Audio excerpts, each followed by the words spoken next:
రెండవ అధ్యాయము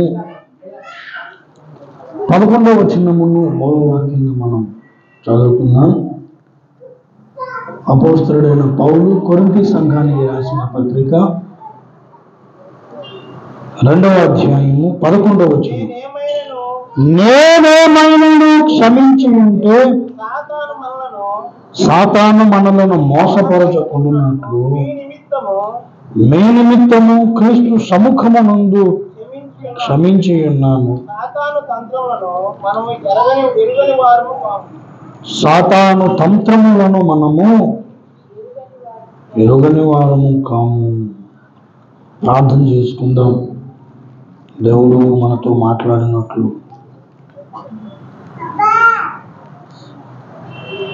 ప్రేమ నమ్మకము కలిగిన మా మహాపురుషుడు పరమ తండ్రి, జీవాధిపతి అయిన మా దేవా, ఇదిగో నీ వాక్యం బయలుపడింది. ఈ వాక్యమును ఎత్తి పట్టుకున్నాము తండ్రి. వట్టివారం ఏమి లేనివారు భూమి మీద మేము ఇది అని అనుకుంటున్నాము, కానీ నీ ముందర మేమంతా సున్నా పాపులు ఉన్నాయన. పాపులు పదములు ఉన్న మాట కూడా సరిపోతుందేమో ఏంటి నాన్న, సరిపోతుంది. అంత ఘోర పాపులు.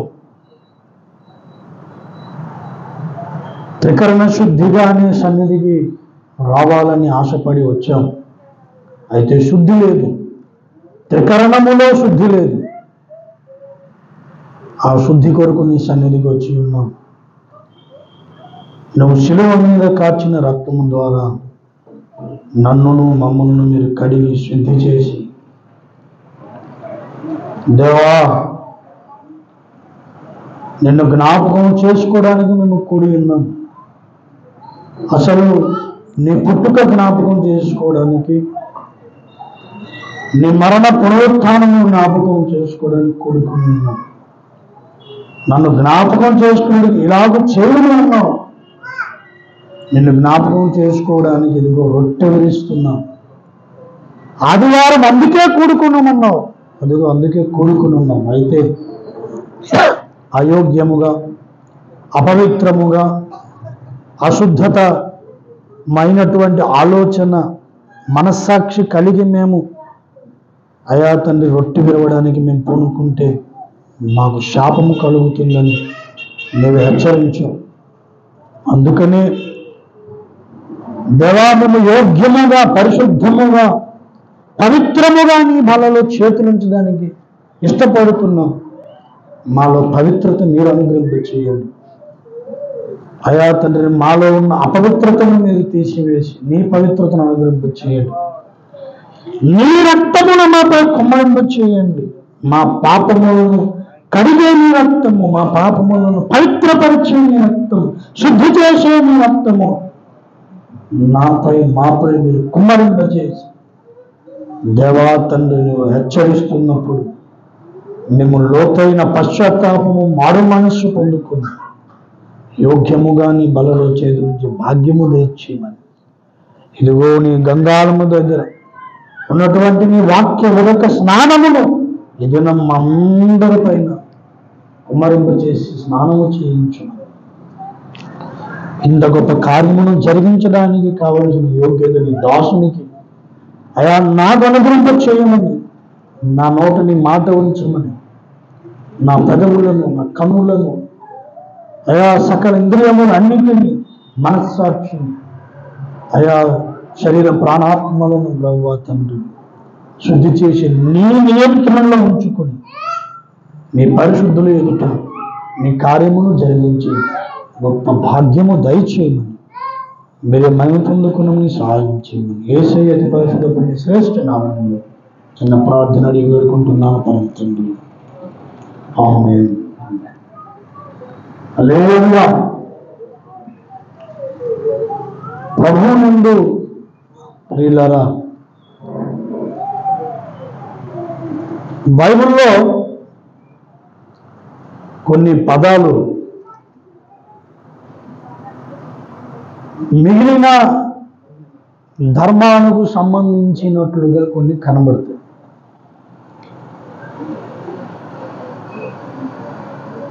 అప్పుడు ధర్మాభిమానము కలిగిన వ్యక్తి ఆ పదాలను ఉచ్చరించడానికి ఇష్టపెట్టుకు, ఆ లేఖనమే చెప్పడానికి కూడా ఇష్టపెట్టు. ఎందుకంటే మనం క్రైస్తవులం, ఇలాంటి పదాలు మన బైబిల్లో ఉన్నాయి.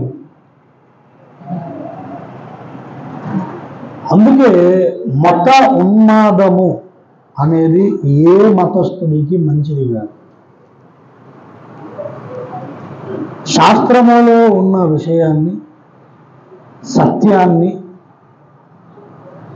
తెలుసుకోవాలి. తెలియకపోతే ఆ దేవదేవుడిని, ఆ భగవంతుణ్ణి ప్రార్థించాలి. మహాదేవుడు అని ఉందనుకోండి, అది మనం పలకూడదండి అన్నాడు. మరి బైబిల్లో ఉంది. మహాదేవుడు అనే మాట బైబిల్లో ఉందో లేదు చెప్పండి. ఒడియా బైబిల్లో పరమేశ్వరుడు అని ఉంటుంది. అంతది లేదు ఫస్ట్ పరమేశ్వర, సదాప్రభు పరమేశ్వర అని ఉంటుంది. నువ్వు పలకవంతులు కంటే ఎందుకులో పలకవు నువ్వు? అది వేరే, ఎవరు చెప్పాడు? నీకు ఒక ఉన్మాదం మైండ్లోకి ఎక్కిపోయింది. ఎప్పుడు కూడా అక్షరాన్ని చూడకూడదు, అక్షరం వెనుకున్న ఆత్మను చూడాలి. దేవునికి స్తోత్రం కలుగుతుంది కాక. ఆ ఆత్మ వెనుకున్న సత్యము చూడాలి. అది చాలామంది చూడకపోవడం బట్టే ఈనాడు ఇన్ని డినామినేషన్లు బయలుదేరింది. భయంకరమైన విషయం ఏంటంటే, నేను చదువుకున్న రోజుల్లో, డిగ్రీ ఫైనల్ ఇయర్ చదువుతున్న రోజుల్లో ప్రకటన గ్రంథము చదవకూడదని బ్యాన్ చేసేశారు. ఏమి అంటే, అక్కడ ఒక క్రూర మృగము మీద ఒక వ్యక్తి కనబడుతుంది, ఆమె వేరే మత దేవతలా కనబడుతుంది కనుక అది మనము చదవకూడదు, మనం చదవవలసింది కాదు అని చెప్పాను. అప్పుడు నేను కొత్త చిన్నోడిని, దేవునికి బాప్తిజం కూడా తీసుకోవాలా, అన్వేషిస్తున్నాను. కొంతమంది నన్ను ఇదిగో అలానా క్రూర మృగం అని ఉంది, ఇలాగుంది కాబట్టి క్రూర మృగం మీద కూర్చున్న దేవతని, ఆమె కోసం మనకెందుకు, చదవకూడదని అని చెప్పి బైబిల్లో ప్రకటన గ్రంథాన్ని పుస్తకం చింపేసి మిగిలినది నాకు ఇవ్వడం చేశారు. నేను చదువుకున్న టైంలో హాస్టల్లో నాకు తెలియదు. అసలు ఎప్పుడు కూడా వద్దు అంటే చేయాలనిపించేది మనిషి బుద్ధి. దేవుడు కూడా అదే కదా, ఇది తినొద్దు అని అంటే తినదా. వద్దు అని దాన్ని పిల్లలకు కూడా మీరు వద్దు అని చెప్పండి, వద్దు అన్నారంటే ఏదో ఉంది, ఇక్కడ వద్దు అన్నారంటే ఏదో ఉంది, ఏం చేస్తాం. అదే అక్కడికి వెళ్ళొద్దు అన్నా మునుగు ఇలా ఉంటారు, మళ్ళీ ఎందుకు వెళ్ళొద్దు అన్నాడు అని మెల్లగా అక్కడికి వెళ్తారు. ఒరే వద్దన్నాడు కదా అని అంటే ఈయన అంటారు చిన్నపిల్లలు. ఇది మనిషి తాలూగా మట్టి గుణం. నేను ఆ గుణం నాకు ప్లస్ పాయింట్ అయింది, అది చదివా. ప్రకటన గ్రంథం చదివేసరికి ఏమండి, దానిలో ఒక మాట, జరగబోవు సంగతులు, దేవునికి స్తోత్రం కలుగును గాక, జరగబోవు సంగతులు ప్రకటన గ్రంథంలో రాయబడి ఉన్నాయి. మనకి ఇంకొక కుతూహలం ఏంటి, భవిష్యత్తును తెలుసుకోవడం మనకు ఎక్కువ ఇష్టం. అందుకే ఈ జాతకాలు చెప్పిన వాళ్ళు ఎక్కువ మందికి పోషించబడుతూ ఉన్నారు. ఈ బలహీనత మనిషిలో ఉంది కనుక భవిష్యత్తు ఏం జరుగుతుందో అని తెలుసుకునే కుతూహలం ఉంది కనుకనే వాళ్ళు పోషించబడుతూ ఉన్నారు. భవిష్యత్తు ఏం జరుగుతుంది అది కూడా ఒక రకం ప్లస్ పాయింట్. జరగబోవు సంగతులు ప్రకటన గ్రంథంలో ఏమండి చూడండి దయచేసి, మొదటి అధ్యాయంలో యోహానుకు దేవుడు చెప్పిన మాట.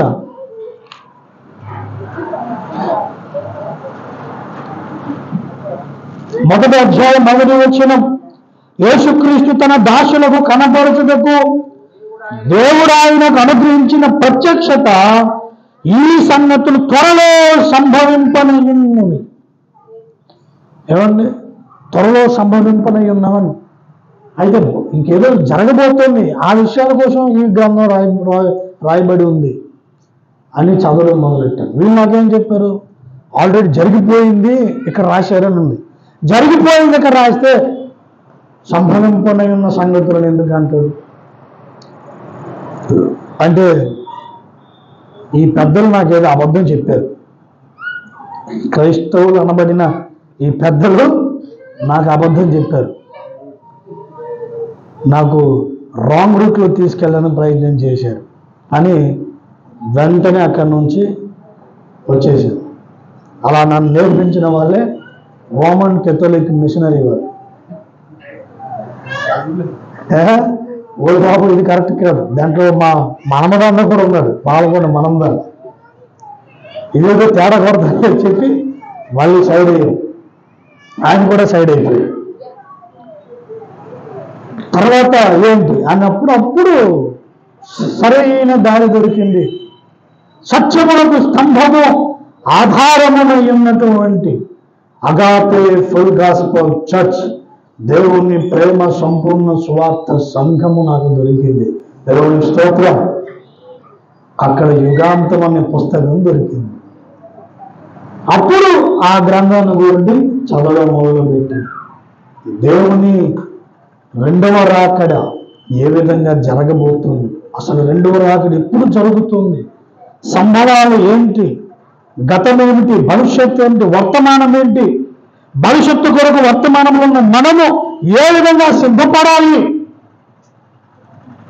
అన్న విషయాలన్నీ అక్కడ విషయమయ్యాయి. ఈరోజు చాలా సంఘాలకు, చాలా మంది బోధకులకు సంభవంపనై ఉన్న సంగతుల గురించి తెలియదు. అసలు యాక్చువల్గా ఇదే 1000 ఏళ్ల పరిపాలన కొంతమంది తయారైంది. ఇదే 1000 ఏళ్ల నీతి పాలన కొంతమంది తయారయ్యారు. మీరు ఎలా కొంచెం ముందుకు వచ్చేయండి అమ్మా, సార్ కూర్చుంటారు, చేతుల మీద కూర్చుంటారు, చిన్నపిల్లల కింద కూర్చుంటారు. ఇదే 1000 ఏళ్ల పాలన అని ఒకరు, ఇదే నీతి పాలన అని ఒకరు, యేసుక్రీస్తు హిమాలయకు వచ్చాడని ఒకడు. ఇలాగా అక్షరము వెనకున్న ఆత్మ చెబుతున్న సత్యము తెలియక చాలా మంది వారికి నచ్చినట్లుగా. నిన్న ఒక భయంకరమైన విషయం ఏందని పాస్టర్ గారు, ఘటము అని బైబిల్లో ఉంది. ఘటము అంటే ఏంటంటే ఘటం అట, మోస్ట్ ఘటాలు, ఘటాలు మోస్తారు కదా. అసలు ఎంత బాధాకరం. దేవుని సన్నిధిలో నేర్చుకోవాలని ఆశ గనక ఉంటే ఇలాంటి వ్యాఖ్యానాలు చేయరు. పరిశుద్ధాత్మ దేవుని మీద ఆధారపడి ముందుకు నడిస్తే ఇలాంటి వ్యాఖ్యానాలు చేయరు. ఏమండి, భయంకరమైనటువంటి ఈ పరిస్థితుల్లో విశ్వాసులు నడుస్తున్నారు, సంఘము నడుస్తుంది. విశ్వాసులు బైబిల్ చదవాలి, చదివినప్పుడు అర్థం కాకపోతే అడగాలి.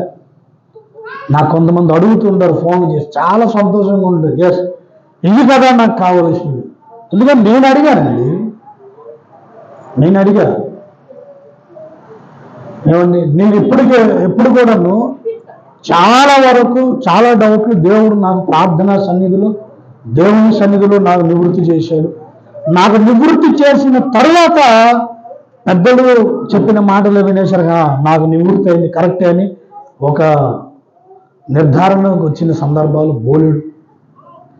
త్రిత్వమా త్రిమూర్తుల అన్న విషయం ముందు నేను కానీ దేవుని సన్నిధిలో ప్రత్యక్షత పొందుకున్న తరువాత, పరిశుద్ధ దేవుని కూర్చున్న జ్ఞానం పుస్తకం తర్వాత నాకు దొరికింది.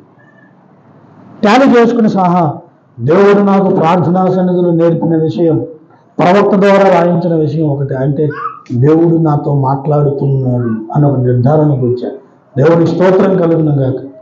ఇలాంటి సాధన అన్నది దేవుని సన్నిధిలో చేయాలి. హల్లెలూయా. కనుక ప్రభునందు ప్రియులారా, చెబుతున్నటువంటి విషయం ఏమిటంటే, కొన్ని పదాలను బట్టి స్కిప్ కావడానికి వీలు లేదు, దాటివేయడానికి వీలు. అలాంటి పదమే ఇప్పుడు మనకు ఒకటి తారసపడింది. మీరు ఎన్నోసార్లు అది జస్ట్ అలాగని చదువుకుని వెళ్ళిపోయినటువంటి పదం. కానీ దేవుడు నిన్న నాకు సాయంత్రం దీన్ని బయలుపరిచి ఒకసారి దీని గురించి ఆలోచించు అని నాకు చెప్పేసరికి నేను ప్రయత్నం చేశాను. కానీ అదేంటో నాకు తెలియదు. ఇప్పుడు దేవుడు ఏంటి మాట్లాడతాడు అది మనం ఆలకిద్దాం. దేవుడి స్తోత్రం కలుగును గాక. తంత్రములు చదవబడిన లేఖనములో తంత్రములు అని రాయబడి ఉన్నది. మంత్రములు అంటే మనం వినున్నాం. మంత్రాలు చాలా రకాలు ఉన్నాయి. దేవుణ్ణి నేను మంత్ర సాధన చేసిన వాడిని, నేను మాంత్రికుడినే. గతంలో శ్మశానంలోకి వెళ్ళి మంత్రాలు బీజాక్షరాలు చదివినోడిని. మంత్రాలు రకాలు ఉన్నాయి, తంత్రాలు రకాలు ఉన్నాయి. పాస్టర్ గారు అలా చెప్తున్నాడు, భయపెట్టేస్తాడు,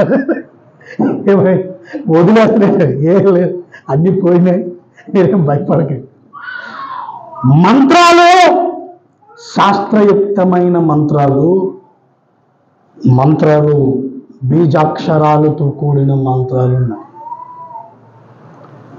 బీజాక్షరాలతో కూడిన మంత్రాలు న్యూట్రల్ శక్తులను ప్రభావితం చేస్తాయి. ఇది విశ్వ చరిత్ర పుస్తకంలో మనకు ఉన్న విషయం, మీరు చదువుకోవచ్చు. తంత్రాలంటే ఏంటి? What is the meaning of తంత్రం? ఇంగ్లీష్ చూద్దాం. ఏమండి, నాకు ఇప్పుడు కూడాను తెలుగు నాకు పదము కొంచెం చెప్పడానికి ఇబ్బంది, దాన్ని ఇంగ్లీష్ ఏదో చూస్తాను నేను. Let Satan should get an advantage of us, for we are not ignorant of his devices. ఒడియాలో తంత్ర అని అంటారు.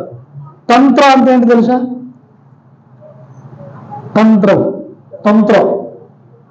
పాచక తంత్రం, శ్వాసతంత్రం, ఏమండి జనన తంత్రం, అలాగే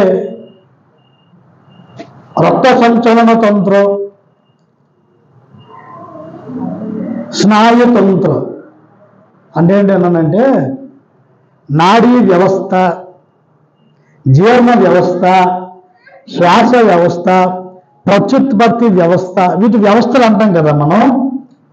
ఒడియాలో తంత్ర అంటారు. నేను పిల్లలు చదువు చెప్తున్నప్పుడు నేర్చు తంత్రం ఎందుకు అన్నారు? వ్యవస్థ అనొచ్చు కదా. ఈ తంత్రం అంటే నేను మారిపోద్దేమో అనుకున్నా. తర్వాత ఇక్కడ చూసేసరికి డివైజెస్, కంప్యూటర్ ఒక భాగం అనుకుంటే దానిలో వివిధ రకాల డివైజెస్ అనేవి.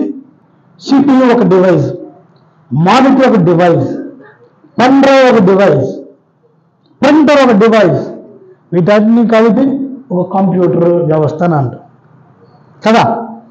అలాగే ఇక్కడ తంత్రాలు అంటే ఒక వ్యవస్థలు. ఏమి వ్యవస్థలు?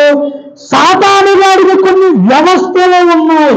That is the point of today. Hallelujah. సైతాను గారికి కొన్ని వ్యవస్థలు ఉన్నాయి. అది దేవుడు నాకు చెప్పమన్న మాట. ఇప్పుడు చెప్పాడు దేవుడు, నిన్న చెప్పలేదు. నువ్వు మాట్లాడన్నాడు, ఇప్పుడు దాన్ని చెప్తున్నా. కొన్ని వ్యవస్థలు ఉన్నాయి వాడికి. He have more devices. ఏ వ్యవస్థను పట్టుకుంటే ఎవడు వాడి రక్షణ పోగొట్టుకుని ఎలాగ నాశనం అవి దేవునికి దూరం అవుతాడో అలాంటి వ్యవస్థల సమూహము సైతాను గారి దగ్గర ఉన్నది. అది దాన్నే పౌలు మనకు తెలియజేస్తున్నాడు. ఏమంటే, మీరు సాతాను తంత్రములను మనము ఎరుగని వారము కాము. అంటే మనకు ఎరుక, కొన్ని తంత్రాలు మాత్రమే మనకు ఎరుక, అన్ని తంత్రాలు మనకు తెలియవు. వాడికి కొన్ని తంత్రాలే మనకు తెలుసు. ఏంటి? ఏదైనా వచ్చి చెవుల దగ్గర శోధన చేసిందంటే ఇది సైతాన్ గడరా అని పోల్చేస్తాం. మనం పోల్చేస్తాం. ఎందుకు? యేసయ్య ఉపవాసం చేసినప్పుడు వాడు వచ్చి శోధించాడు శోధకుడు అని మనం పోల్చేస్తాం. కొన్ని మనం ఎరిగాం, కొన్నిటిని ఎరగలేదు. ఏమండి? కొరింథీయులు రాసిన పత్రికలో ఏమన్నాడు? ఈ యుగ సంబంధమైన దేవత మనోనేత్రములకు గుడ్డితనము కలుగు చేయుచున్నది. దయచేసి చూడండి, కొరింథీయులు రాసిన పత్రిక 7వ అధ్యాయము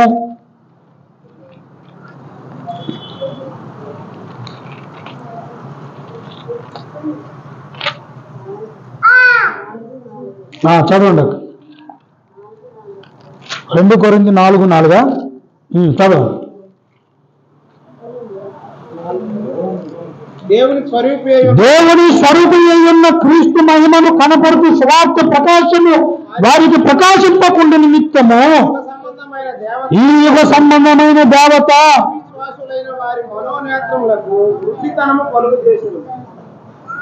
ఏంటి కలగకుండా? చెప్పండి, ఏంటి కలగకుండా గుడ్డితనం కలుగు చేస్తుంది? సువార్త ప్రకాశము. దేవునికి స్తోత్రం కలుగును గాక. సువార్త ప్రకాశము. ప్రకాశం అంటే అర్థం ఏంటి? అదొక వెలుగు, గొప్ప వెలుగు. దేని వెలుగు? సువార్త వెలుగు. అంత వెలుగుని చూడకుండా సైతాను వాడు ఏం చేస్తున్నాడు? యుగ సంబంధమైన దేవత మనోనేత్రాల గుడి. చాలా మంది సైతాన్ అది అది అది అది అది కాదు, అది ఆడు. వాడు తేడాగాడు కాదు, వాడు మాడగాడు కాడు, వాడు అపవాది. వాడు పులింగం, స్త్రీలింగం కాదు. అవసరమైన స్త్రీలింగ ఆశాలన్నీ కూడా వేసుకుంటాడు. ఏమండి? చీకటి లక్షణం అది. స్వభావాన్ని కోల్పోవడం. పురుషుడిలాగా ఉండాలా? ఇది దేవుడు మనకిచ్చిన స్వభావము. స్త్రీలాగా ఉండాలా? దేవుడు ఆమెకిచ్చిన స్వభావం. అప్పుడప్పుడు ఒక్కొక్కసారి ఏం చేస్తాడంటే స్త్రీలు పురుషుల్లాగా అయ్యేటట్టు చేసేస్తుంటాడు, పురుషులేమో స్త్రీలాగా మారేటట్టుగా చేసేస్తుంటాడు. ప్రకృతి విరుద్ధమైన చర్యలన్నీ చేస్తూ ఉంటాడు ఈ తంత్రగొట్టుగాడు. కాబట్టి వాడిని ఎప్పుడు అది అని చాలా సైతాను వచ్చేసింది కాదు, వచ్చేసాడు. ఏమండి? వాడు ఆది నుండి అబద్ధికుడు అన్నాడా? అబద్ధికురాలు అన్నాడా? అబద్ధికుడు. వాడేం చేస్తున్నాడంటే సువార్త ప్రకాశమును మనము చూడకుండా మనోనేత్రాలకి, ఈ నేత్రాలకు గుడ్డితనం కలుగు చేయలేడాడు. ఈ నేత్రాలకి గుడ్డితనం కలుగు చేశాను అనుకున్నాడు సంసోనుకు. ఈ భౌతిక సంబంధమైన నేత్రాలు గుడ్డివైపోతే ఆత్మ సంబంధమైన నేత్రాలు తక్కువ వెలుగొందుకుంటాయి. దేవుడికి స్తోత్రం కలుగును గాక. సంసోనుకు అదే జరిగింది. ఒక్క ఛాన్స్ కళ్ళు పీకేశాడు. కళ్ళు పీకేసిన తర్వాత అర్థమైంది, బాబు ఈ లోకమంతా వ్యర్థము, ఇక నేను దేవుడి కార్యం చేయను. ఒక్క ఛాన్స్ ఆయన మొత్తం అందరినీ లోపరుస్తాడు అంటాడు. ఎప్పుడు కలిగింది? ఆ భావన ఎప్పుడు కలిగింది? When is physical ice is lost. భౌతిక నేత్రాలు ఎప్పుడైతే కోల్పోయాడో ఆత్మ సంబంధమైన నేత్రాలతో దేవుని యొక్క ప్రణాళికను చూడగలిగాడు, దేవుని శక్తిని పొందుకున్నాడు, మొత్తం నాశనం చేశాడు. కనుక అంత దేవుడు మన భౌతిక నేత్రాల మీద టచ్ చేయడు. బాబు వీళ్ళు పెద్దన్నకు ఒకరికి మేము అలాగే చేసాము, కళ్ళు పీకేసాము, వాళ్ళన్న రెచ్చిపోయి మొత్తం నా సామ్రాజ్యాన్ని కూల్చేశాడు. ఇది అలాంటి వాళ్ళు ఇక్కడ చాలా మంది ఉన్నారు, బయటకు కనబడట్లేదు. వాళ్ళ శక్తిని కనుక నేను తెలియజేసేస్తే నా కోట్ల కూలిపోతారో నాయన అని సైతాన్ గారు అంత తొందరగా ఫిజికల్గా మీ పైన మన పైన దాడి చెయ్యడు. అనుమతి లేదు వాడికి. అందుకనే మనోనేత్రాల మీద దాడి చేస్తాడు. మనోనేత్రాల మీద దాడి చేస్తాడు. దాడి చేసి వాటిని గుడ్డి చేస్తే ఇవంతా తెలుసుకున్నా వాడికేమో నష్టం లేదు. ఈ నేత్రాలు తెలుసుకున్నా వాడికి ఏమాత్రం నష్టం లేదు. మనోనేత్రాలు గుడ్డివై భౌతిక నేత్రాలు తెరుచుకున్న వాడికి ఏ మాత్రము సైతాన్ గాడికి నష్టం లేదు. అదే మనోనేత్రాలు వెలిగించబడి భౌతిక నేత్రాలు కూడా తెరవబడినాయంటే సైతాన్ గారి దుకాణం మూయబడుతుంది. ఏమండి? కనుక వాడు ఏం చేస్తున్నాడంటే మనోనేత్రాలు గుడ్డితనం కలిగించి సువార్త ప్రకాశము మీకు చూడకుండా చేస్తూ. ఈ మాట మనం ఏమనుకుంటామంటే అవిశ్వాసులు కదా, అంటే రక్షణ లేని వారి గురించి ఏమో అని అనుకోవడానికి అవకాశం ఉంది, కనబడుతుంది. కానీ ఇంకొక కోణంలో రక్షణ పొంది విశ్వాసిని అనుకొని అవిశ్వాసిగా బ్రతుకుతున్న వానికి కూడా జరిగిన ప్రమాదం ఏంటంటే సైతాన్ గాడిలో ఒక డివైజ్ వచ్చి నీ కళ్ళు మూసేసింది. అందుకే దేవుని సత్యాన్ని చూడలేకపోతున్నావు, జరుగుతున్న పరిస్థితులు చూడలేకపోతున్నావు, నీ కుటుంబంలో, నీ సంఘంలో, నీ సమాజంలో జరుగుతున్న అస్తవ్యస్త పరిస్థితులను చూడలేకపోతున్నావు. నీ కళ్ళ ముందు ఒక గుడ్డితనం, ఒక పొర పడిపోయింది. పొర ఏమండి? భయంకరమైన స్థితి ప్రియులారా. పరిశుద్ధాత్మ దేవుని సహాయం కావాలి. ఈ రెండు డివైజులు ఏమండి? మొట్టమొదటి డివైజు వాడు శోధిస్తాడు, శోధకుడు. రెండవ డివైజు ఈ విధంగా గుడ్డితనం కలిగజేస్తాడు. ఇంకా కొన్ని డివైజులు ఉన్నాయి, శోధనలో వాడి డివైజులు. నిన్ను అవిధేయునిగా చేయడం, దినదినము దినదినము దినదినము నిన్ను అవిధేయుడిగా చేస్తూ దిగజారుస్తూ దేవుని చేతికే నిన్ను అప్పగించేటట్లుగా, దేవుడే నిన్ను నాశనము చేసేటట్లుగా నిన్ను ప్రేరేపించి పాపములో నిన్ను ఉంచడం. అంటే ఏంటో తెలుసా? మోయాబీయ స్త్రీలతో జరిగించినటువంటి వ్యభిచార క్రియలు నీ ద్వారా నా ద్వారా సైతం గారు చేయిస్తాడు. మన దేవుడు పరిశుద్ధుడు కదా, మన దేవుడు పరిశుద్ధుడు. పరిశుద్ధులొకటికి మిమ్మల్ని నేను పిలిచాను అన్నాడు. దయచేసి చూడండి. హల్లెలూయా.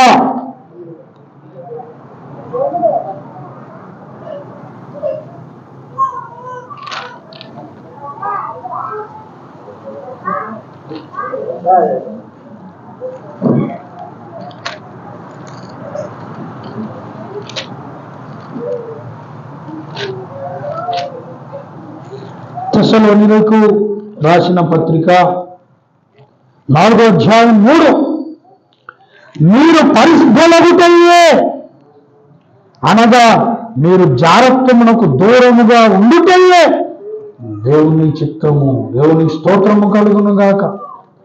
ఏమండి? మనము జారత్వానికి దూరముగా ఉండడం. జారత్వము అంటే ఒక పురుషుడు తన సొంత భార్యను మాత్రమే ఏమండి తన శరీరం మీద హక్కు ఉన్నది. ఒక స్త్రీకి తన శరీరం మీద తన సొంత భర్తకు మాత్రమే హక్కు ఉన్నది. అలా కాకుండా పురుషుడు వేరొక శరీరాన్ని కోరడం, వేరొక పురుషుని శరీరము కోరడం, ఇవి జారపు లక్షణాలు. అలాగే ఆత్మ సంబంధమైన జారత్వము కూడా ఉన్నది. పైన ఆకాశమందు గాని భూమి అందు గాని నీతి అందు గాని మరి ఎవ్వరూ లేరు, ఒక్క యేసునామము తప్ప, నేను తప్ప అన్నాడు. ఏమండి? దేవుని నమ్ముతున్నారు, యేసు దేవుడిని రక్షణ పొందారు, మళ్ళీ తాయెత్తులు కట్టించుకుంటారు. తాయెత్తులు కట్టించుకుంటున్నారు, దిగదుడుపులంట. ఏమండి? అవేదో పెడక మీద ఏదో పెడుతూ ఉంటారు. ఏది ఉండు శాంతి అయిపోతుంది, ఫీల్ అయిపోతుంది. ఇది కూడా ఒక తంత్రము. నీ చేత జార క్రియలు చేయించి నీ దేవుడే నిన్ను నాశనం చేసేటట్లుగా చేయడమే సైతాన్ గారి యొక్క తంత్రం.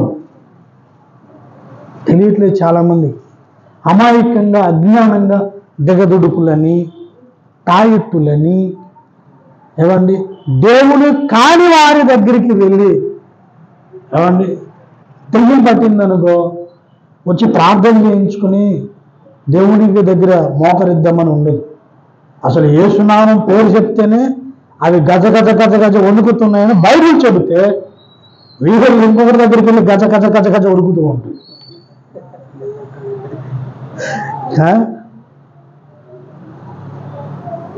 ఎంత వేసి పచ్చని బిళ్ళలు కనబడుతుంటాయి కొంతమంది నేను చూశాను.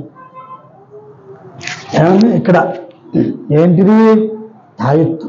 ఓ బాబోయ్, రక్షక కవచం. నువ్వు ఇంకో కొత్త రక్షణ కవచం తగిలించుకున్నావు అంటే నీకు ఉన్న రక్షణ కవచం ఊడిపోయిందని అర్థం. యేసు రక్షణ కవచము నీకు ఊడిపోయింది. ఏమండి అది ఎంత ఉన్నతమైన కవచం, కనిపించదు. అది పురాణాల్లో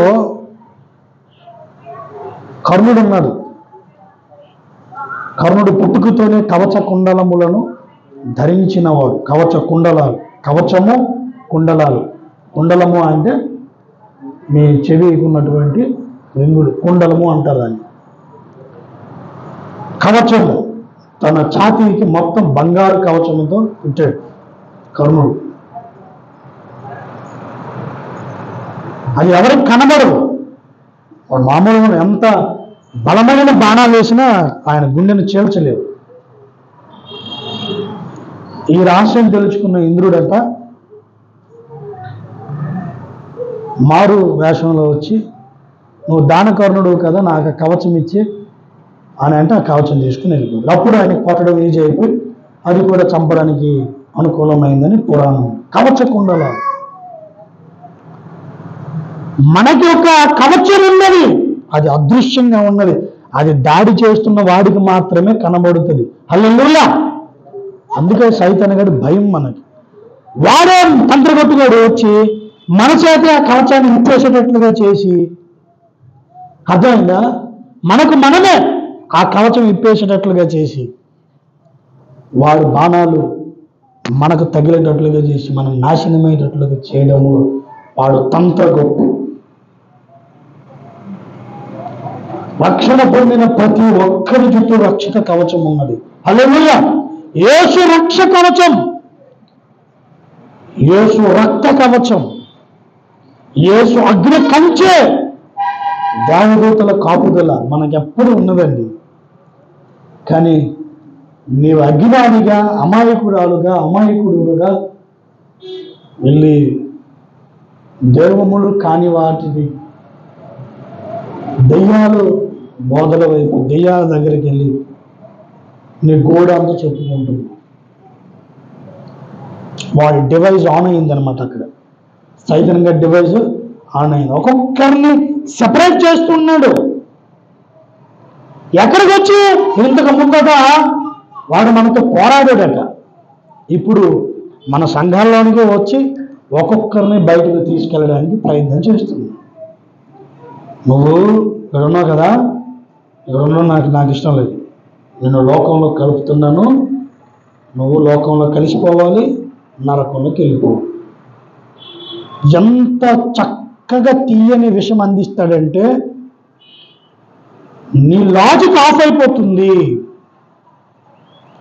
కంప్లీట్గా నీ లాజిక్ ఆఫ్ అయిపోతుంది. ఇలాంటి విషయమే ఇశ్రాయేలీయుల యాత్రలో కోరావు సమాజంలోకి ఎక్కించింది. నాయకుడు లేడు, మోసే లేడు, కొండెక్కాడు, ఎప్పుడు వస్తాడో తెలియదు. మనకు ఒక దూడను చేసుకుందాం. ఈ దూడ మిమ్మల్ని ఐగుప్తు నుండి తీసుకొచ్చింది. ఈ దూడ మిమ్మల్ని బానిసత్వం నుంచి విడిపించింది. యెహోవా దేవుడు మోసే ద్వారా ఆజ్ఞాపించిన మాటలను బట్టి ఫరో రోజు భయపడి మిమ్మల్ని ఆ ఐగుప్తు చెర నుండి విడిపించి స్వాతంత్రాల వైపు నడిపిస్తుంటే దేవుని సన్నిధికి వెళ్ళిన దైవజనుడు రాక ఆలస్యమైందని ఓపికతో లేకుండా, ఎదురు చూపుతో లేకుండా దూడ దగ్గరికి వెళ్ళారు. తత్ఫలితం ఏంటి? అందరూ నాశనమైపోయారు. భూమి మింగేసింది, సజీవంగా అందరూ చనిపోయారు. ఎగ్జాక్ట్గా అదే జరగకపోవచ్చు. ఇప్పుడు భూమి ఎలాగ 2 మొక్కలకి అందరూ చచ్చిపోకపోవచ్చు, కానీ ఆత్మీయంగా మనము చాలా బలహీనులం అవుతున్నాం. ఒక రకంగా చావుకు సిద్ధం అవుతున్నాం. సైతరంగా డివైజ్ బాగా యాక్టివ్ అయింది. వాడి తంత్రములు బాగా యాక్టివ్ అవుతున్నాయి. వాడి డివైజ్ బాగా యాక్టివ్ అవుతుంది. తత్ఫలితం ఏంటో తెలుసా? నేను చావుకు దగ్గరైపోతున్నాం. ఆత్మ సంబంధంగా శరీరాలు బాగానే ఉండొచ్చు. నేను చెప్పాను, ఫిజిక్ పైన వాడంతగా చేయలేడు. ఒక్కరికి చేశాడు, యోబుకి. ఏమండి, మనకందరికీ యోబు గ్రంథం తెలుసు కదా. యోబు గ్రంథము దయచేసి చూడండి. యోబు గ్రంథము 1:11. యోబు గ్రంథము. అయినను నీవు ఇప్పుడు నీ చేయి చాపి అతనికి కలిగిన సమస్తమును మెత్తిన ఎడల అతను నీ ముఖము ఎదుటనే దూషించి నిన్ను విడిపోవును అని యెహోవాతో అనగా, యెహోవా, ఇదిగో అతనికి కలిగిన సమస్తమును నీ వశమున ఉన్నది, అతనికి మాత్రము ఏ హానియు చేయకూడదని అపవాదికి సెలవీయగా వాడు యెహోవా సన్నిధి నుండి బయలు వెళ్ళెను. ఏమన్నాడండి? సొత్తును, తనకున్న సొత్తును అందరినీ చూపించాడు. ఇవన్నీ ఉన్నాయి కాబట్టి నిన్ను యెహోవా నా దేవుడు అని అంటున్నాడు. ఇవన్నీ లేకపోతే ఎట్లేవంటే, సరే అవన్నీ నీకు ఇప్పుడు ఇస్తున్నాను, అతని శరీరమును తప్ప అతనికి ఏ హాని చేయకుండా నీ ఇష్టం. అయినప్పటికీ యోబులో విశ్వాసం పోలేదు. తర్వాత యోబు గ్రంథం 2:3 అధ్యాయం 3 నుండి 5 వచనాలు చదవండి. నీవు నా సేవకుడైన యోబు సంగతి ఆలోచించితివా? అతడు యథార్థవంతుడును న్యాయవంతుడునై దేవుని యందు భయభక్తులు కలిగి చెడుతనమును విసర్జించిన వాడు. భూమి మీద అతని వంటి వాడు ఎవడునూ లేడు. నిష్కారణముగా అతనిని పాడు చేయడానికి నీవు నన్ను ప్రేరేపించినను అతడు ఇంకనూ తన యథార్థతను వదలక నిలకడగా ఉన్నాడనగా. హల్లెలూయా. ఇంకా ఎలాగున్నాడంట? ఇది యోబుకు జరిగినటువంటి సంఘటన. అక్కడ కొన్ని స్పెషల్ కేసులు తప్ప అంత తొందరగా సైతాన్ గాడు నీ శరీరం మీదకి రాదు. ఎవరిని ఆత్మ, ఎవరిని విశ్వాసము బలంగా ఉంటుందో వారిని శారీరకంగా కొట్టడానికి ప్రయత్నం చేస్తారు. అర్థమవుతుందా? ఇప్పుడు ఓఫిరి గారు విశ్వాసములో కథలని సీయోను కొండ. అతను ఏం చేశాడు? వినట్లేదురా బాబు, శారీరకంగా నేను ఇబ్బంది పెడతానని చెప్పి క్యాన్సర్ వాదం పెట్టి ఆయన విశ్వాసం దగ్గర క్యాన్సర్ ఓడిపోయింది. దేవునికి స్తోత్రం కలుగును గాక. హల్లెలూయా. ఓడిపోయాడు సైతాన్ గాడు. నీ విశ్వాసం, నా విశ్వాసం అంత గట్టిదైతే శారీరకంగా, భౌతికంగా కూడా నువ్వు ఎప్పటికీ బలహీనుడు కావు. అది ఎంత పెద్ద రోగం వచ్చినా నీ దగ్గర తోక ముడుచుకొని వెళ్ళవలసిందే. దేవునికి స్తోత్రం కలుగును గాక. హల్లెలూయా. నీ విశ్వాసం అంత గట్టిగా ఉండాలి, అంత బలంగా ఉండాలి. విశ్వాసమే బలహీనం అయిపోయింది. ఉపమానం దేవుడు చెప్పినట్లుగా బండ మీద ఒకటి ఇల్లు ఉంటుంది, ఇసుక మీద ఒకటి ఇల్లు ఉంటుంది. ఇసుక మీద ఉన్న ఇల్లు కూలిపోతుంది. మనము సైతాను తంత్రమును ఎరుగని వారము కాదన్నాడు. ఎరగాలి. నీకు వస్తున్న పరిస్థితి, నీకు వస్తున్న శోధన నిన్ను విశ్వాసములు అభివృద్ధి పరుస్తుందంటే దేవుడు అనుమతిస్తున్నాడు. నిన్ను విశ్వాసములో కృంగింపజేస్తూ దేవుని సన్నిధికి దూరం జరుగుతుంది నీ పరిస్థితి అంటే సైతాన్ గాడు డివైస్ యాక్టివేట్ అయ్యింది నా లైఫ్లో అని నువ్వు గ్రహించాలి. వెంటనే ఉపవాసించాలి, ప్రార్థన చేయాలి. ప్రభువా, ఈ పరిస్థితి నుంచి నేను తట్టుకోలేకపోతున్నాను, నన్ను వదలకు నాయన, నన్ను వదలకు తండ్రి, నీ చేతితో నన్ను లేపని నువ్వు ప్రార్థన చేయాలి. ఏమండి, ఎఫెసీయులకు రాసిన పత్రిక 6వ అధ్యాయములో ఎలా ఉండమని చెప్పారండి? ఏమండి, మన కవచం యాక్టివేట్లో ఉండాలి. సైతాన్ గాడు కవచం అనేది, వాడి డివైస్ అనేది ఆఫ్లో ఉండాలి. 6వ అధ్యాయం 10 చూడండి. తుదకు ప్రభువు యొక్క మహాశక్తిని బట్టి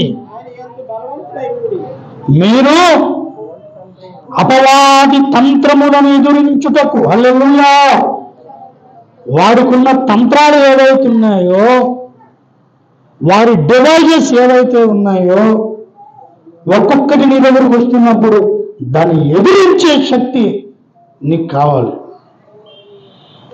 అది ఏ రకమైన డివైజ్ కానీ, నిద్రమత్తు డివైజ్ కానీ, తిండిపోతు డివైజ్ కానీ, తంత్రాలు. ప్రార్థన చేయనీయకుండా తంత్రం, పాపముగా ఉంచడానికి ప్రేరేపిస్తున్న తంత్రం, లోభిగా నిన్ను ఉంచడానికి చేస్తున్న తంత్రము, దేవునికి ఎవరి వాడిగా నిన్ను చేస్తున్న తంత్రము, దేవుని సన్నిధిలో ఉండనివ్వకుండా నిన్ను చేస్తున్న తంత్రము, దేవుని వాక్యాన్ని పఠించనీయకుండా చేస్తున్న తంత్రము, దేవుని సహోదరులతో ఐక్యత లేకుండా చేస్తున్న తంత్రము, సంఘాన్ని సంఘటితము ఐక్యపరచనీయకుండా బలహీనపరుస్తున్నటువంటి తంత్రము. వాడి తంత్రములన్నిటిని ఎదురించుటకు శక్తిమంతులగున్నట్లు దేవుడు మనకు ఒక సర్వాంగ కవచం ఇచ్చాడు. దేవుని స్తోత్రం కలుగునుగా. ఆ కవచము ఎవడి మీద ఉంటుందో వాడు సైతానగాడి తంత్రాలన్నిటినీ ఎదిరిస్తాడు. దేవునికి స్తోత్రం కలుగునుగా. ఎవ్రీ డివైస్, సైతానగాడిది ఏ తంత్రమైనా దాన్ని ఎదిరించే శక్తి కలిగినటువంటి సర్వాంగ కవచం మనకి ఈ అధ్యయనాల్లో ఉన్నది. హెల్మెట్ ఏమండి, రక్షణ ఈ దట్టి, నడుముకు దట్టి, అలాగే షీల్డ్, ఏమండి చెప్పులు, కాళ్ళకు చెప్పులు, ఖడ్గము, డాలు, ఇవన్నీ మనకి ఇక్కడ ఉన్నాయి. ఏమండి 14వ వచనం నుంచి ఉంటాయి చూడండి. సత్యమును దట్టి కట్టుకొని నీతి అను మై మరుపు తొడుగుకొని మై మరువు పాదములకు సమాధాన సువార్తమైన సిద్ధ మనస్సును జోడు తొడుక్కొని విలువబడి వన్యుగాక విశ్వాసమును డాలు పట్టుకుని దాంతో మీరు దృష్టిన అగ్ని బాణములన్నిటినీ ఆరుతకు శక్తిమంతులవుదురు. దేవునికి స్తోత్రం. మరియు రక్షణ శిరస్త్రాణమును దేవుని వాక్యమును ఆత్మ ఖడ్గమును ధరించుకొనుడి. హల్లెలూయా. ఏమండి, మీరు నడుమునకు సత్యమును దట్టి కట్టుకుని నీతి అను మై మరువు. నేను ప్రారంభంలో గాబర చదవడం, మైమరుపు మైమరుపు మైమరుపు అని. మైమరుపు ఏంటి? ఒకరోజు లాజిక్ టక్కుమని వెలిగింది. నీతి అను మైమరుపు కట్టుకుని ఏంటి? ఏమండి,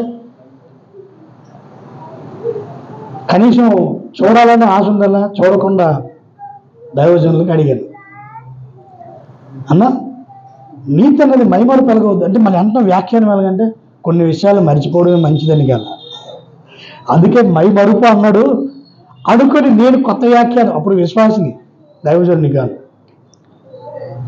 తర్వాత సరిగ్గా చదువు, అక్కడ ఏముంది, ఎంత చదువుతున్నా మైమరుపే అని అంటున్నాను. ఎందుకంటే ఫిక్స్ అయిపోయాను ఇక్కడ.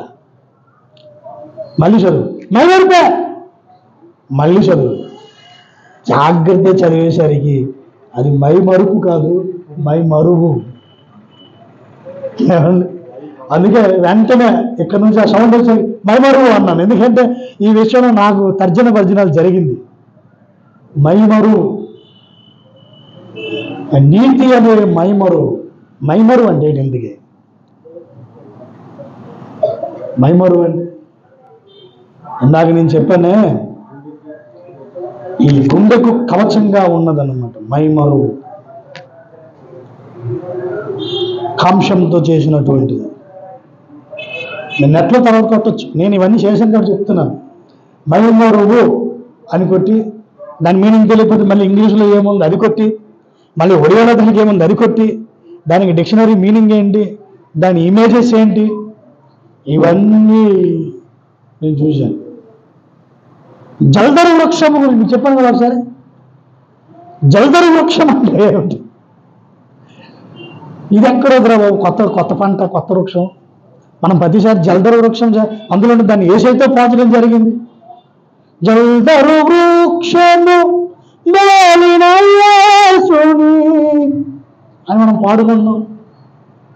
ఎక్కడుంది జల్దరు వృక్షం? ఏది మన వాళ్ళు చాలా మంది జల్దరు పువ్వు అన్నారు. జల్దరు అంటే ఏంటి? అసలు జల్దరు వృక్షం అంటే ఏంటి? నెట్లో చూశాను. ఏమండి తెలుగు బైబిల్లో జల్దరు అన్నదాన్ని ఇంగ్లీష్లో ఏం ట్రీ అని ఉందో చూసి దాన్ని ఇంటర్నెట్లో అప్లై చేస్తే దాని ఇమేజెస్, దాని డీటెయిల్స్ అన్నీ ఇలాంటి చేయాలి సాధన. నేను ఇప్పుడు మీకు చెప్పేశాను, అన్నీ చెప్పేశాను, మరెందుకు నేను చెప్పను, మీరు చెయ్యాలి. నేను చేశాను, మీరు చేయాలి కదా. బైబిల్లో అధ్యయనం అంటే అది. దేవుని దగ్గర మనం చదువుతున్న విషయాన్ని అర్థం కాని ప్రభువా ఏంటి, ఎలా తెలుసుకోవాలి, ఇది సాధన. క్షీరసాగర మదనం అన్నమాట. అలాగే మైమరువు, ఇవన్నీ దేని కొరకు? 13వ వచనములో మీరు ఆపద్దినమందు వారిని ఎదిరించుటకు హల్లెలూయా సమస్తము నెరవేర్చిన వారై నిలవబడుటకును శక్తివంతులగుటకును. ఏమండి ఎన్ని చేయగల మనము? ఏమండి ఎదిరించడానికి, నెరవేర్చడానికి, శక్తివంతులుగా మనం నిలవడానికి ఈ సర్వాంగ కవచం మనకు అవసరం. ఇవన్నీ మనం ఉన్నప్పుడు వాడి తంత్రాలన్నీ ఆఫ్ అయిపోతాయి నీ జీవితంలో. దేవునికి స్తోత్రం కలుగును గాక. మీరు తెలుసుకోవాలి. ఇంకా ఉన్నాయి, సమయాభావన బట్టి వాడి తంత్రాలు మీరు సాధన చేసుకోండి. చెప్పలేకపోతున్నాను, మళ్ళీ ప్రభు చిత్తం మీద ఇంకోసారి చెప్తాను. సైతాను వాడి తంత్రాలండి. వాడు మంత్రాలు ప్రయోగించాడు. మంత్రాలు భావన తెలిసిన వాడు, బీజాక్షరాల భావన తెలిసిన వాడు దగ్గరికి వచ్చి వాడు ఎప్పుడు ఏది చెప్పలేడు, మంత్రం ఉపయోగించలేడు. ఈ మంత్రార్థం మాకు తెలుసులేరా పో అంటాం మనం. ఏమండి ఈశా హమస్య భవనస్య నాడు అని అంటే వాడు వచ్చి ఏదో చెప్ప, దీని మంత్రం మాకు తెలుసురా పోరా అని అంటే వెళ్ళిపోతుంది. మంత్రాలు ఉపయోగించడు తెలిసిన వాడి దగ్గర. తెలియని వాడి దగ్గర మంత్రాలు ఉపయోగించి ఏ మంత్రం తన ఉద్దేశం ఇది, మనం ఆ దేవుడిని ఈ దేవుడిని వాళ్ళు అలా పోతారు. కానీ తెలిసిన వాడి దగ్గర మంత్రం ఉపయోగించడు, తంత్రం ఉపయోగిస్తాడు. ఆ తంత్రానికి లోబడిపోతున్న వారు బలహీనులై దేవుని నుండి వేరు చేయబడిపోతూ ఉన్నారు. కానీ దేవుడిచ్చినటువంటి గొప్ప కవచాన్ని మనకి ఇచ్చేసాడు దేవుడు. ఇది తెలుసుకోమని చెబుతున్నాడు దేవుడి దినం. ప్రియ సంగమా, దేవుడు ఇచ్చేశాడు మీకు. కోవిడ్-19ని ఎదుర్కోవడానికి ఒక టీకా కనిపెట్టారు. ఆ టీకా 2 డూప్లికేట్ టీకాలే, కోవిషీల్డ్, కోవాక్సిన్. కోవిషీల్డ్ అంటే దానికి బొమ్మ ఎలాగొచ్చిందంటే మొత్తం ఒక బెంజిన్ ఆకృతిలో, షడ్భుజ ఆకృతిలో మొత్తం అన్నీ నీ ముందు ఒక కవచంలాగా ఉండి వైరస్లన్నీ నీ మీద దాడి చేయడానికి వచ్చి అక్కడి నుంచి అవే గోడ పడిపోయినట్లుగా బొమ్మలు చూపింది కోవిషీల్డ్ అని. నేను అది చూస్తున్నప్పుడు అలా ఇదే అనుకున్నాను, నాకు దేవుడు ఇచ్చిన సర్వాంగ కవచం నా చుట్టూ ఇలాగే ఉంటుంది. దేవునికి స్తోత్రం. వాడి తంత్రాలన్నీ బలహీనమైపోతుంది. రక్షణ పొందిన ప్రతి వ్యక్తికి దేవుడు సర్వాంగ కవచాన్ని ఇచ్చాడు. హెల్మెట్ ఇచ్చాడు, మైమరు ఇచ్చాడు, ఏమండి నడుమునకు దట్టి ఇచ్చాడు, డాలు ఇచ్చాడు, కత్తి ఇచ్చాడు, చెప్పులు ఇచ్చాడు. ఒక వ్యక్తి యుద్ధ రంగమునందు ఏమేమి కావాలో అన్ని దేవుడు ఇచ్చాడు. దేవుని స్తోత్రం కలుగును గాక. పోరాటము కొరకు ఒక విశ్వాసికి ఏది అవసరమో అన్నిటినీ ఇచ్చాడు. మనం పోరాటంలో ఉన్నాం. పిల్లకాయల ఆటలు ఆడుకుంటూ టైం వేస్ట్ చేసుకుని సమయాన్ని మనల్ని అనవసరంగా గడిపేవద్దు. చాలా భయంకరమైన పరిస్థితి. నువ్వు యుద్ధరంగంలో ఉన్నావు, నీవన్నీ వేసుకున్నావు, కానీ యుద్ధమే తెలియట్లేదు, దాని ఉపయోగం తెలియట్లేదు. డాలు కత్తి ఉపయోగం తెలియకపోతే నీకే నష్టం. దేవుడు మన చేతికి డాలు ఇచ్చాడు, కత్తి ఇచ్చాడు, నడుమునకు దట్టి ఇచ్చాడు, మైమరం ఇచ్చాడు, శిరస్త్రాణం ఇచ్చాడు. అవన్నిటినీ వేసుకొని యుద్ధరంగంలో నీవు సైనికుడిగా ఉండాలి, కానీ అవన్నీ వేసుకుని పిల్లగాయలాగా ఉండకూడదు. కొంతమంది చిన్నపిల్లలు మిలిటరీ డ్రెస్సులు వేసుకుంటారు. ఆగస్టు 15 వచ్చేసరికి ఇండిపెండెన్స్ డే రోజున పెద్ద ఆర్మీ జవాన్లకు బట్టలు వేసుకుని టూరు అని చిన్న చిన్నగా కుర్రు అని గనలు పెట్టుకుని పేలుసుకున్నాడు. వాడు గెటప్ అంతా ఆర్మీ గెటప్పే, కానీ ఆడుకుంటున్నాడు. అలా ఉంది ఈరోజు సార్వత్రిక రీచ్ సంఘంలో ప్రతి సైనికుడి పరిస్థితి. పిల్ల సైనికుడు అన్నమాట. సర్వాంగ కవచాలు ధరించుకొని కత్తి పట్టుకొని ఆడుకుంటున్నారు. వాడి డివైస్ ఫుల్ రేంజ్లో వెళ్ళిపోతుంది. నువ్వు ఎంతసేపు ఆడుకున్నట్లకి చేస్తుంది. 23వ పులికేసిలాగా ఏమండి, వాడు యుద్ధం రాదు. ఏమంటే కత్తి పట్టుకుని యాపిల్ కోసుకోవడానికి, జామకాయలు కోసుకోవడానికి కత్తిని వాడుతుంది. యుద్ధం దగ్గర ఇలాంటి యుద్ధ నైపుణ్యము దేవుని చిత్తం కాదు, అది సైతాను గారి చిత్తం. నిన్ను కంప్లీట్గా వాడి డివైజ్కి అనుకూలంగా చేసేసాడు. వాడి డివైజ్కి నువ్వు కనెక్ట్ అయిపోయి, వాడి బ్లూటూత్కు నువ్వు కనెక్ట్ అయిపోతున్నావు. డిటాక్ట్ అవ్వాలి, ఏమండి డిటాచ్ అవ్వాలి. వాడి డివైజ్ని కంప్లీట్గా ఆఫ్ చేయాలంటే నీ మీద దేవుడు నీకు ఇచ్చిన సర్వాంగ కవచం యొక్క విలువను తెలుసుకొని దానితో వాడిని ఎదిరించు. దేవునికి స్తోత్రం కలుగును గాక. ఏమండి ఏమన్నాడండి, దయచేసి పేతురు రాసిన పత్రిక అనుకుంటాను, చివరికి మాట చెప్పి నేను ముగిస్తాను. చివరి మాట హల్లెలూయా, అలాగే ముగిస్తాను. పేతురు రాసిన పత్రిక మొదటి పత్రిక 5వ అధ్యాయం 8వ వచనం చూడండి.